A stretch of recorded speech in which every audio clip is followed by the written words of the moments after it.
we have a course here at IMC called Introduction to Mindfulness Meditation. And a few times we've had a course, Intermediate Mindfulness Meditation. What we haven't done yet is the Advanced Mindfulness Meditation. But there is, there could be, beginning and intermediate and advanced practice of mindfulness. There could be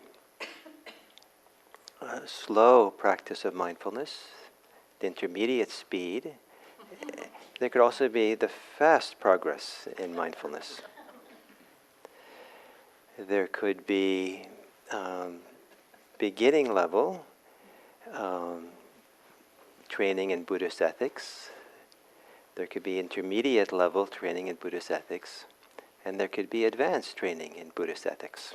So all these things, and this tradition that we're in is very much has a developmental model for the growth in the Dharma and the practice. So we could talk about these different stages. So, and some people are really eager to learn what's the fast way. I don't want to do the slow way of progress, but what's the fast way? So if you're interested in the intermediate level mindfulness, intermediate level intermediate speed developing in the practice, and intermediate kind of Buddhist ethics, then you would bring your mindfulness to really focus on your speech, how you speak. That speaking is a wonderful window into the depths of who we are. There's a wonderful expression of refers to speech that is rooted and rootless speech. So some people, when we talk about people who speak false speech, we talk also about rootless speech. That speech is not rooted in something really good and basic in our human nature. And then there's speech which has deep roots in that deep human nature of ours. And so if there's a wonderful way in which there's a avenue or a connection through our speech to something deep inside. And so much mindfulness can develop. It's a really good way to develop it and grow in it. And some people need to kind of learn the basics of mindfulness first. That's why the introductory level kind of. But if you want to go further, a really great way is to start noticing your speech and what happens to you as you speak, and pay attention to your body and what happens in your body as you speak. Are you balanced? Are you tight? Are you tense? There's so much to learn about yourself. Now, if you want to do the advanced course in mindfulness, or if you want to have this whole practice go really fast, like some of you are in a hurry and have other things you want to do, get on to, there's a lot of things to do, So, or if you want the advanced, development in ethics, then what you would focus on is why you say what you say. If you're able to get not only mindful of what you say and how you say it and what goes on kind of emotionally and all these things, but really look at, maybe deeper than just the motivations of what you say. But you can start there. Why do you say what you're going to say? What really is going on? And if you really kind of are honest and take your time to answer that question, because many of us don't just have one reason to speak, but there's multiple reasons. And if you can start teasing apart and seeing all the different motivations going on in our acts of communication, and then, deep down, even like deeper than something we would call a reason to speak, like what we're trying to accomplish, but is there kind of like some deeper place that's kind of the source of why we say what we say. And if you really use your ability to be mindful, to stop, take a good look, to be quiet, to really kind of have the kind of strong patience to observe what's happening deeply rather than blurting things out or rushing ahead in speech and interrupting people and all these wonderful things. But really stop and take why? Ideally, you'd ask, why am I about to say what I'm going to say? That would be ideal. But that's the advanced. but even to after the fact, why did I say that? What was going on? And take your time and kind of dig and look and see all the different motivations that were happening.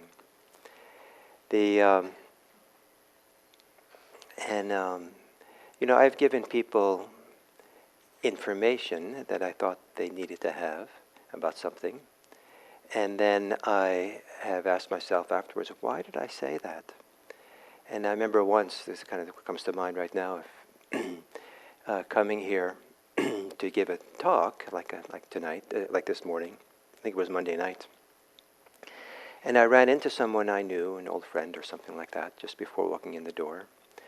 And so I just wanted to provide some pretty neutral, matter-of-fact information that probably everyone in the world should know, and it's like news.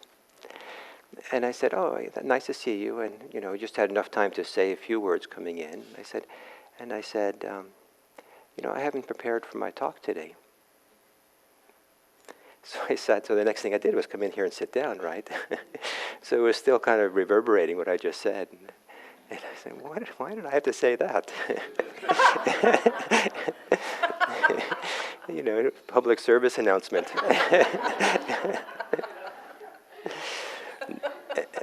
And I realized that I was kind of protecting myself in case I bombed. I didn't want my friend to think poorly of me, and if I said I wasn't prepared, then I'm safe, I'm not responsible or something. So, it struck me how easy it was for the speech act to come out as a public service announcement. And then, only later did I stop and take a look and see.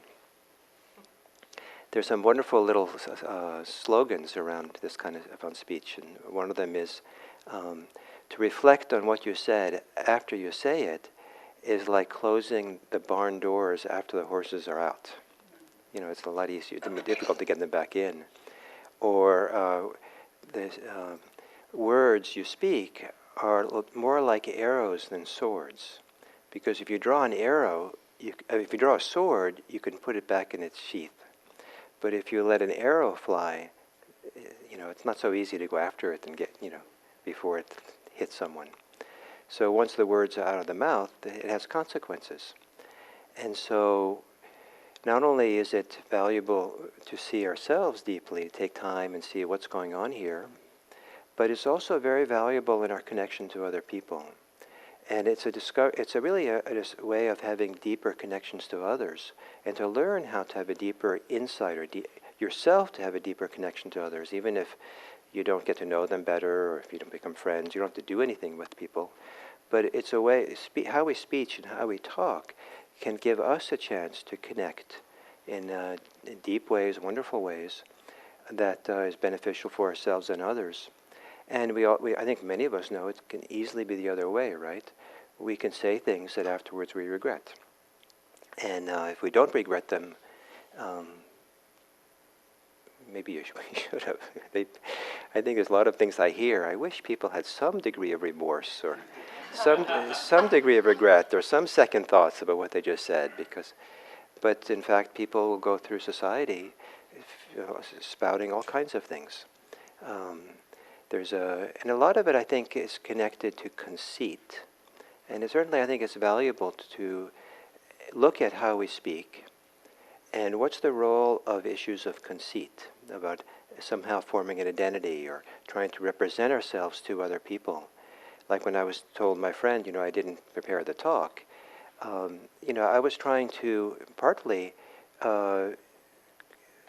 orchestrate or engineer an impression that my friend would have on me. So I was trying to create an impression for who I was, so the person wouldn't see me in some bad way or something.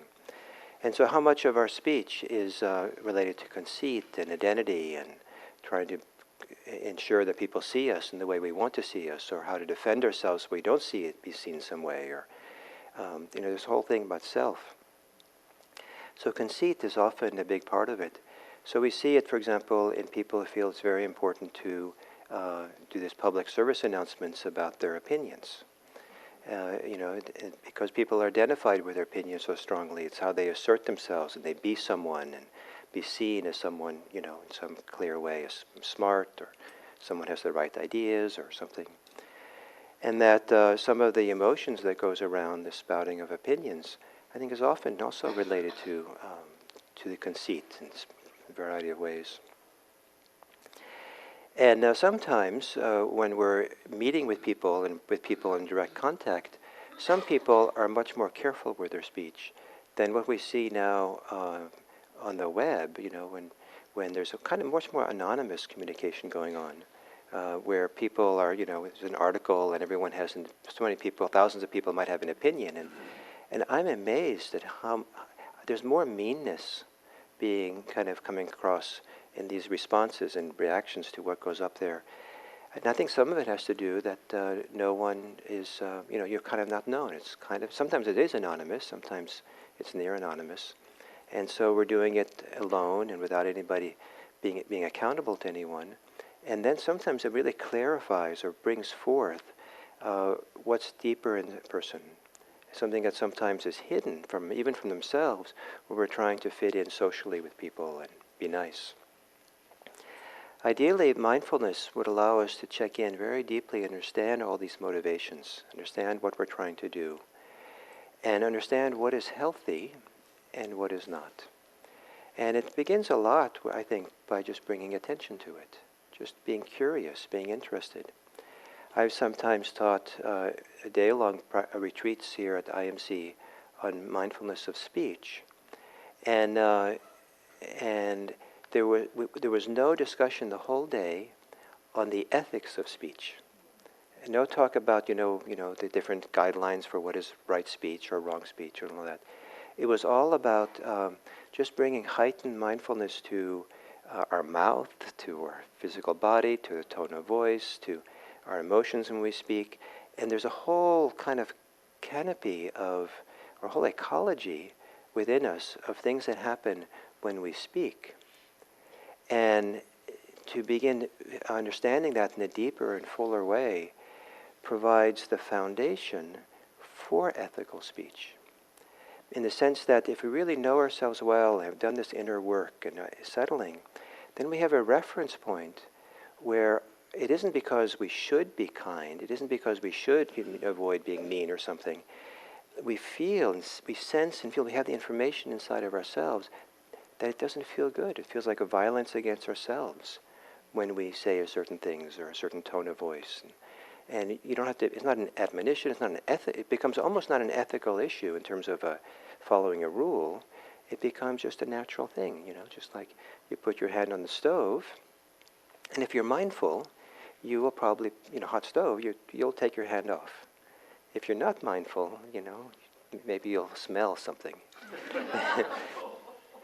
and know to do something, but it's that simple, the idea of if you really know yourself well, tuned into your body, tuned into your emotional life, just tuned into what's going on inside, you'll get the information that's needed to live a wise life that doesn't require rules. So here, I think I'm inspired by this wonderful writing by Mahatma Gandhi. It's a high standard, but sometimes high standards are the ones that maybe hopefully inspire us and become kind of a North Star of what's possible. And it's from his autobiography. So he writes, "My hesitancy in speech, which was once an annoyance, is now a pleasure. Its great benefit has been that it has taught me the economy of words. I have naturally formed that habit by restraining my thoughts, and I can now give myself the certificate that a thoughtless word hardly ever escapes my tongue or my pen. I do not recollect ever having to regret anything in my speech or writing. I have been spared many a mishap and a waste of time. Experience has taught me that silence is part of the spiritual discipline of the seeker of truth. Proneness to exaggerate, To suppress or modify the truth, wittingly or unwittingly, is a natural weakness of people, and silence is necessary in order to surmount it. A person of few words will rarely be thoughtless in his or her speech. She or he will measure every word. So, that he would spend probably years refining and being mindful and paying attention to how he speaks, and to be able to come to a point to say something, this is pretty high level stuff, to be able to have this ability.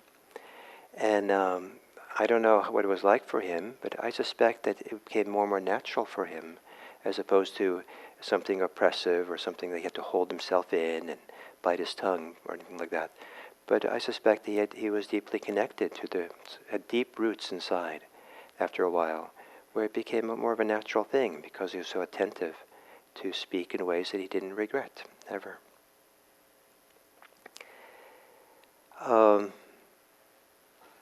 So to ask the question, why do I say what I'm going to say? Or where inside are these words coming from? So it's one thing to say you're making words, saying something to make a good impression on your friend. That's one part. But where are they coming from, those kinds of words? And perhaps they're coming from a sense of not feeling safe. And so you can kind of bring your mindfulness to that place where we feel insecure or feel tentative or feel vulnerable. And what happens if we bring our mindfulness into that and breathe with it? Is there something to learn? Is there something to heal? Is there something to grow and transform and bring to a different place? Or do we leave those kinds of places that are sometimes deep, so deeply buried we hardly know them or don't know them? If we leave them in the subconscious, they're probably always there influencing what we say and what we do. But part of the function of being this silence and mindfulness is in fact to be able to keep going down. What's here? What's motivating? What makes me tick in this regard?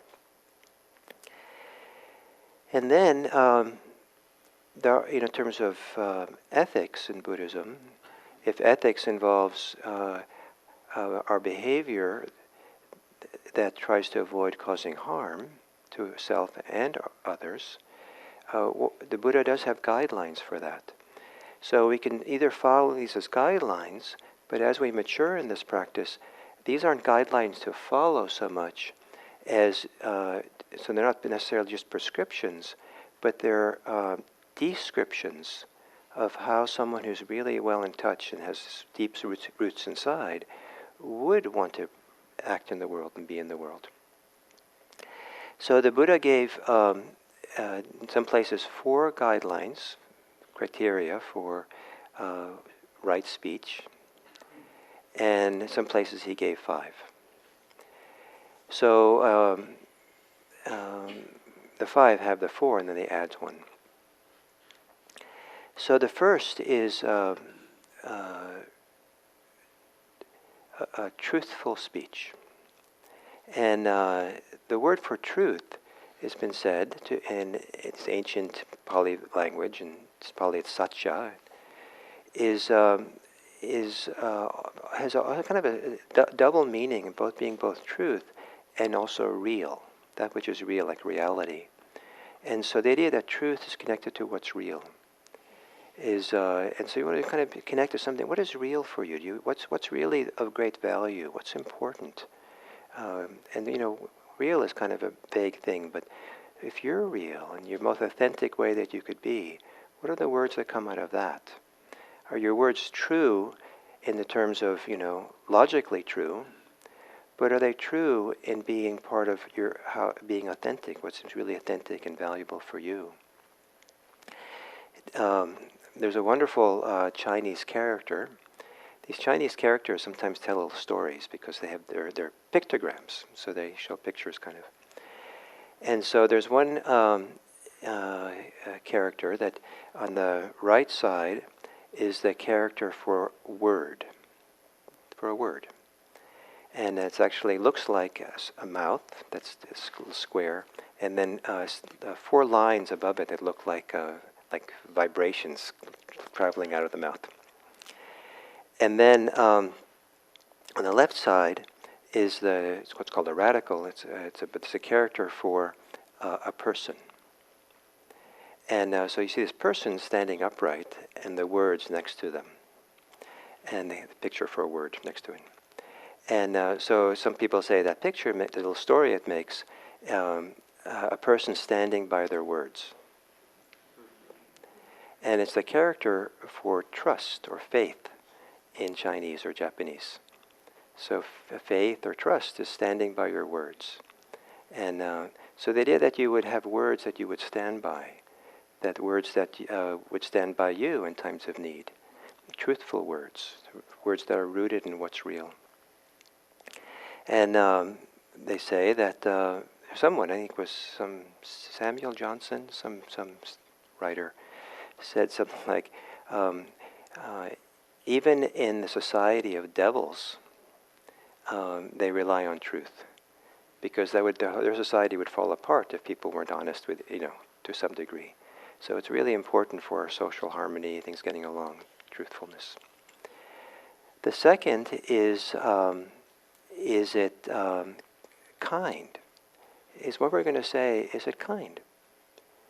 And if it's not kind, then we really need to look more deeply. Is it necessary to say it? Why are we saying it? What are we trying to accomplish if we speak words which are not kind, which are unkind, which are mean or harsh? What's the purpose of it? Is it effective? Is it the best way? Is that the society we want to live in? Society where we communicate and convey things through harshness and meanness. As for the Buddha, the right speech involves kind speech. The third is it beneficial? Is it useful, what we're going to say? And that's a wonderful consideration. Because some people feel like they have good things they want to say, they have purposes they want to say something, and they want to accomplish something. But is it going to accomplish it? Is it beneficial? I've known people who have tried for years with a family member to try to have a conversation or try to get something across, and they just keep hitting their head against the wall. It's not going to work. Every time they try, it actually puts a strain on the relationship a little more. It doesn't help. It's not beneficial. It's true. It might even be said kindly. It could feel like this is really important. We have to take care of this. But after years of trying, you can say, well, it hasn't been beneficial. It hasn't been useful. It's actually been counterproductive. So maybe it's not.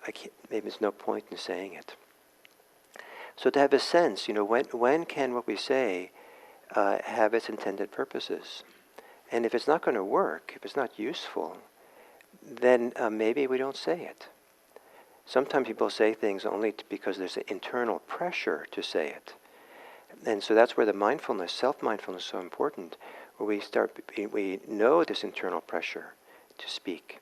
And then we know how to monitor it and manage it on our own, so we don't blurt out things. And we're not saying things for the other person's sake, we're really saying it for our own sake, because we have to get it off our chest, we have to get the pressure out.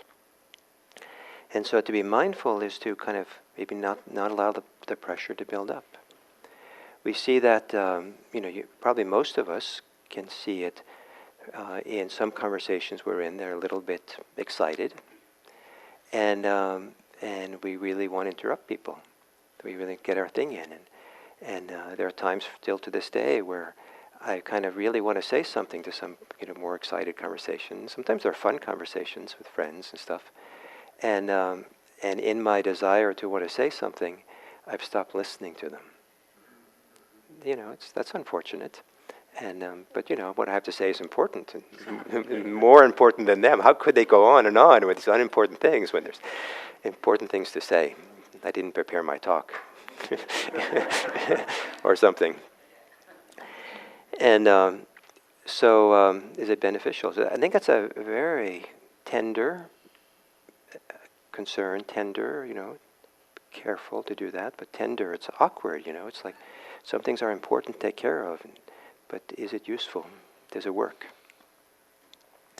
The fourth guideline does it create social concord? Does it create social harmony? And we, to some degree, when we speak to others, they see they see themselves reflected sometimes in how we speak. And some people are paying a lot of attention to the subtle cues and the not so subtle cues about how they're seen and what people say to them, because they want to fit in, they don't fit in, they want to belong, they want to be seen a certain way. And so how we speak to people can have a big impact on them. Also, people want to think good about themselves and want to kind of feel happy. Some people, if you praise them in some way, they suddenly get energized. And if you criticize them, it can kind of deflating for people. But how we speak also reflects on ourselves. And even though we can be energized in being angry with someone, and some people like that energy and aliveness and the sense of being right that comes through sometimes, it's not a kind of energy that's very satisfying to have. And so it doesn't reflect well on us and all that. But most important, what is the relationship we're forming with other people? Are we creating a sense of being connected as human beings, or feel closer to each other, feel a sense of community with the other person? Or are we creating more distance? And I found it very helpful to ask myself in conversations the simple questions: do I now feel closer or further apart from the person? Has the sense of warmth been warmed up, or has the conversation cooled down interrelationally in this person? And just that has sometimes guided me. I go,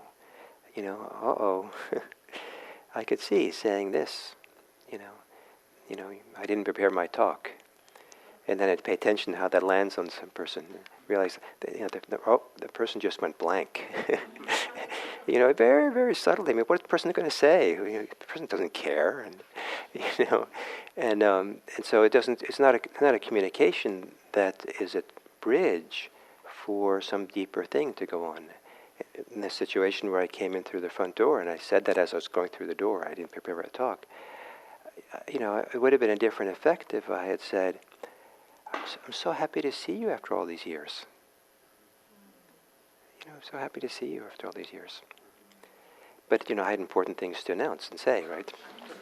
Because of my conceit, because it's so important, myself and how I'm seen and all that, right? This is maybe a little bit of an aside, but I'm kind of touched by this little story. I don't know if it's true, but it's a little story of a young boy, maybe 7 or 8 years old, who came home late from school, but really late. And the mother was a little bit worried. And when he came in through the door, the mother said, "Where were you? You're late. You're supposed to come right back to home from school." So a little bit, perturbed, maybe a little bit annoyed. And the boy said, my friend Ricky, on the way back from school, his bicycle broke. So I stayed to help." And the mother just shot out and said, "You don't know anything about fixing bikes." And no, but he was crying, so I stayed with him until he stopped crying. And then the mother relaxed. Maybe even felt remorse. Wow, I didn't know. So, what happens in our conversation? What impact does it have interrelationally? And are we interested in the relationships we form? There's you, there's me, and there's we.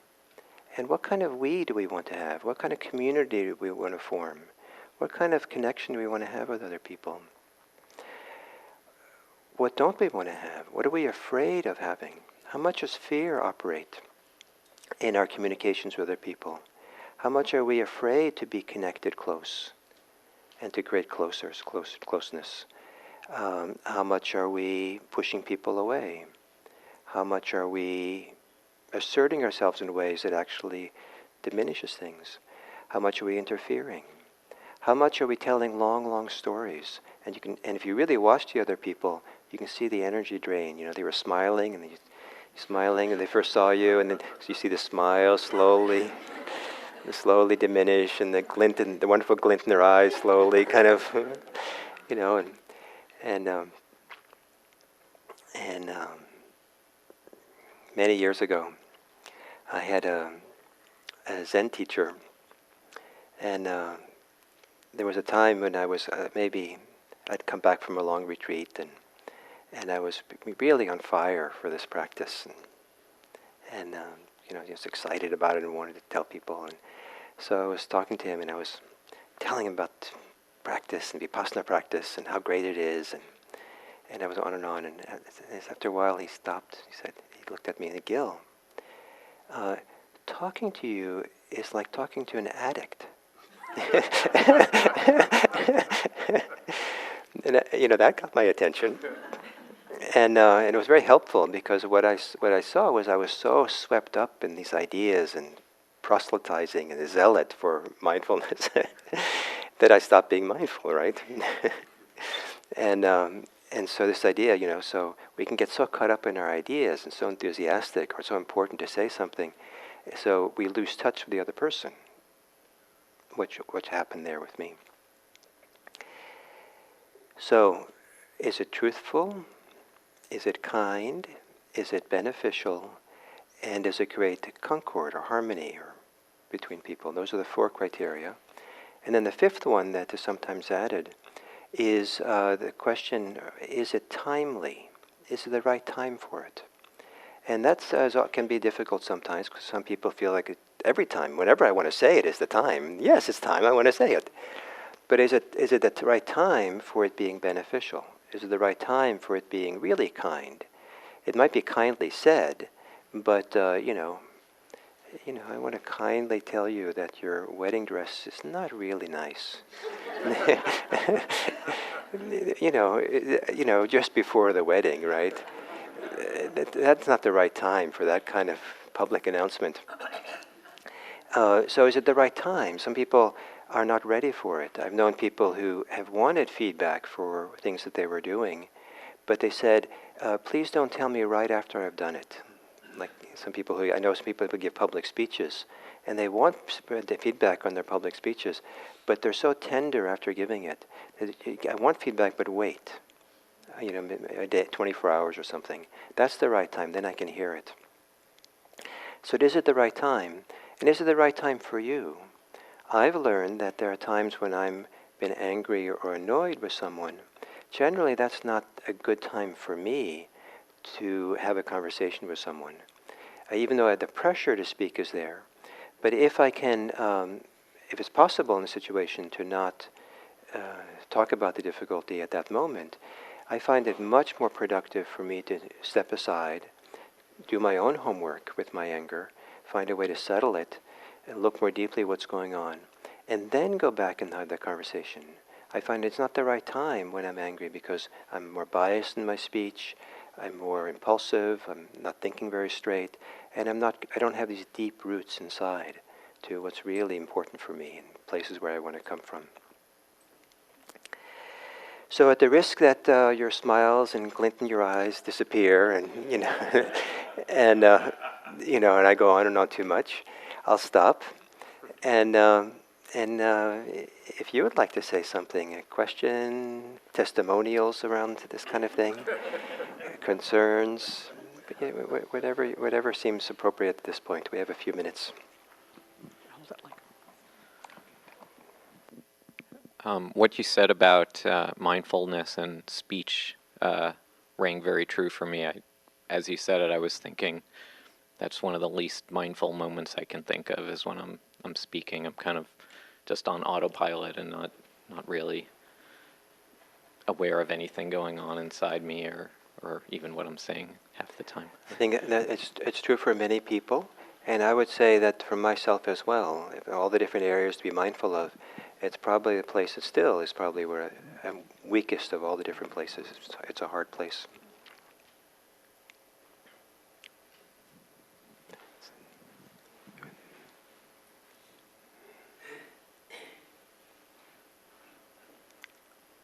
Where's the other mic? Is it up in the stage there? Sorry.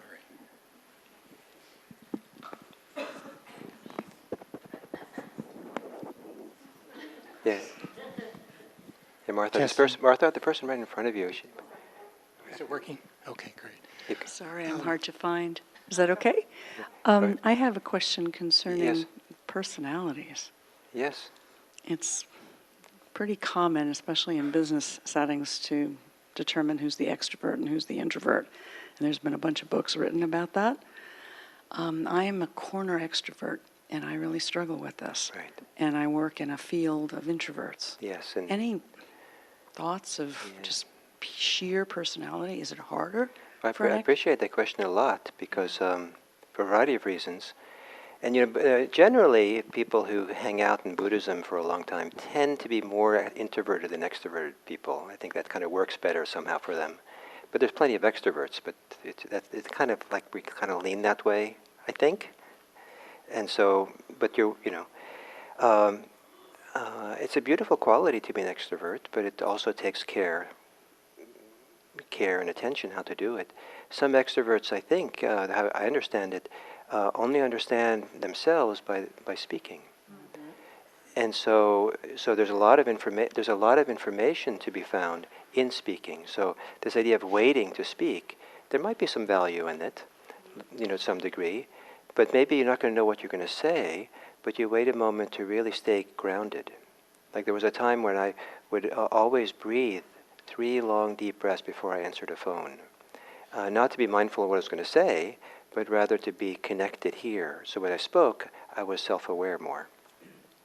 So there might be ways of preparing for that. It also might be that different kinds of speech and understanding yourself through that speech, you have different kinds of conversations with different people. And so there's more contemplative conversations where you really learn about yourself or explore different important topics in your life that you do with particular people who are capable of that and capable of being responsive to it and share in the kind of deep reflection of some really deep topic that introverts would tend to do alone. So Mick. Gil, I wanted to ask you about what I call private speech. I'm writing an email. I spent an hour on it. I send it. I notice that, my God, I didn't do the final proof, and something's gone out. And I am certainly known to say, damn. Or, in the past, I have said, shit. One of those two things. Nobody's around.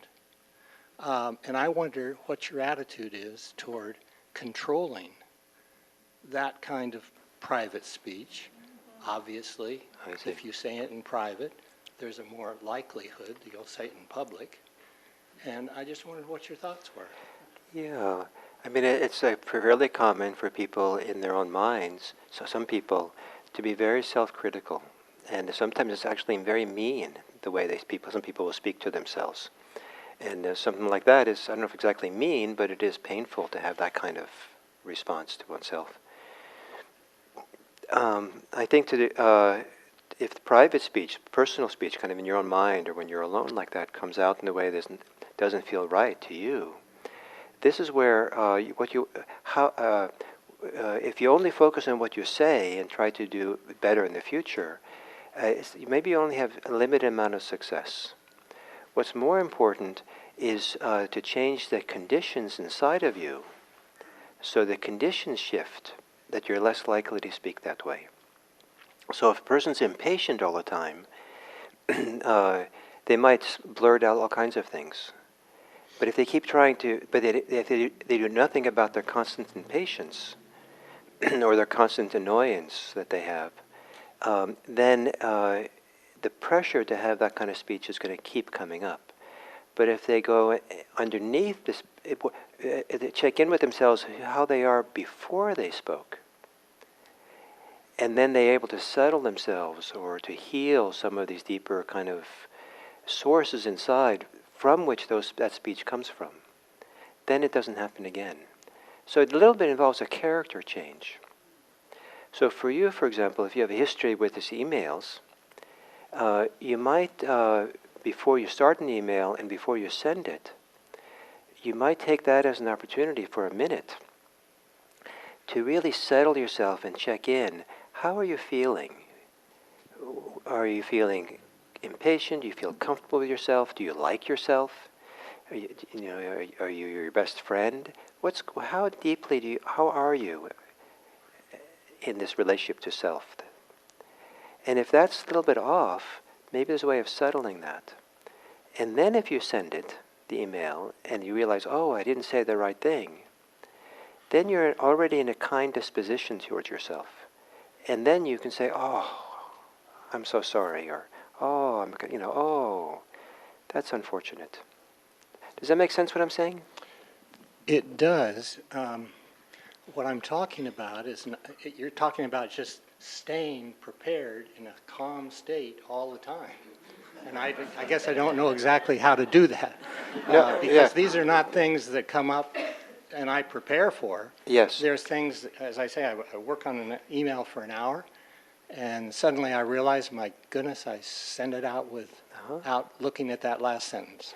Yeah, I don't know if we can be in a good state all the time, nonstop, but we can periodically check in with ourselves and find out, where am I at right now? And then if some little correction can be made, then we correct for it. So I don't know how you are, maybe for you it's a nice, easy, pleasant thing to spend an hour with an email. But I've done that, spent an hour on the email recently.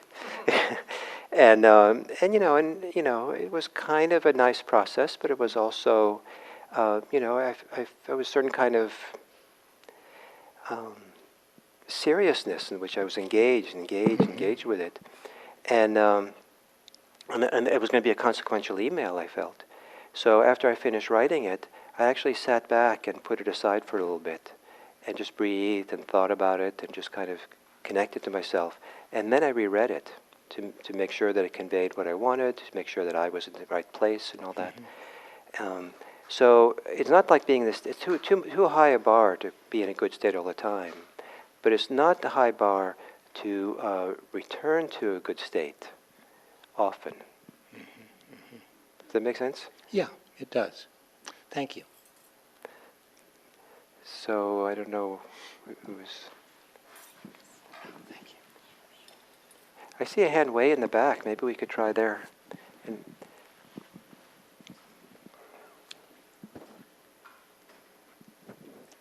Hi. So this question is regarding the 5 ways of speaking that you said. For some reason, I always give importance to the 4th one. And at times, it is fine. It is important to say something, even though it may not, create good harmony. It's not necessarily lying by holding off that thought, but it may not be the best thing. Sometimes it is important to say something, even though it is not creating the good harmony with that person. yes, so a few things about that. I want to say yes to you overall, but there are such times. But it's also possible to learn communication skills, so that you learn to say what you're going to say, so the other person feels supported. So you might say, for example, you've done that a number of times now. I've told you not to do it, and I'm going to have to really make if you do this again, I'm going to have some serious consequences here, and tell you something that you don't want to hear or something. But I don't really want to do that. I really want to support you here. I'm going to try to find the best. So if it comes to that I have to say something really clear, I'm going to try to do it in a way that's supportive of you and supportive of everyone. You're not going to like it, but I'll say it, and then we'll try to find our way. I'm not going to close the door to you. Something. So you're trying to find some way to say something. You don't just say it, boom.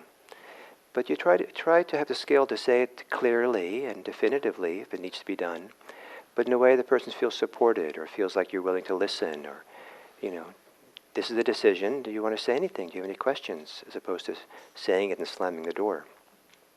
So I think that's possible. But the other thing about it is that we're not always responsible for the harmony, right? It's a two-way thing. So some things have to be said, and it can be said kindly. It can be said with the idea it's going to be beneficial. It has to be said. You say it in the way you hope it's beneficial, and it's not taken away, and the other person slams the door. The other person burns the bridges. That's their job. That's what they did. You can't be responsible for all of it. So it is time to stop. So some of you, I saw your hand up, so I'm happy to stay here if some of you wanted to say something, would like to come up and talk to me. And it's a wonderful way to have to sit and meditate, for example, and learn how to do this personal mindfulness. And then at sooner or later, some point, to really feel that what we discover in here, the goodness we discover, the freedom we discover, that it begins to flow into the society, the world around us. And caring for our speech, paying attention to speech, is one of the primary, very strong channels by which our goodness has a chance to flow out in the world. And then it flows back. So thank you all. And is people setting up out there is it tea today? The tea today. Oh yeah, so it's tea out there. So so you get to practice right away. So everyone's welcome to stay, and they're setting up tables there. In a few minutes there'll be some little refreshments, some tea, and maybe to drink and stuff. And it's a nice time to say hello, and maybe if you'd like, before you go, you might just turn to someone next to you and say hello.